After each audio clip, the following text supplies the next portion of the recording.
نبی په چې په کوم ځای باندې حمله کوله کتابونه لیکي د هغه ځای نه به د اذان اواز راغی د الله نبي ویل راستانه شئ اذان پکې وشو اوس الله دې رحم وکړي تاسو یې نه اورئ که نه اورئ دماکې دي عذابونه دي مسلې دي بیا خاص کر علما نو دې کې احتیاط ونه کړي چې احتیاط وکړي ښه خبره ده چې وی نه کړي د هغو خو بیڅه کېږي نه هغه بدترین درندګان دي ګنې شریعت او دین چې څوک مني الله نبی به چې په کوم ځای باندې حمله کوله کتابونه لیکي د هغه ځای نه به د اذان اواز راغی د الله نبي ویل راستانه شئ اذان پکې وشو او کوم جنگ کې به مخامخ بوډۍ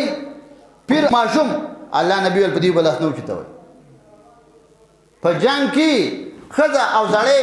سپین ږیرې او پیر ماشومان ویل دا به نه قتلوئ زمونږ خو نه عالم محفوظ دی نه ملک محفوظ دی نه د پیسو والا نه مالداره نه هوښیار سړی چې په خبره پوهېږي یا دوه درې کسان پرې راغونډېږي هغوی ته هم حفاظت نشته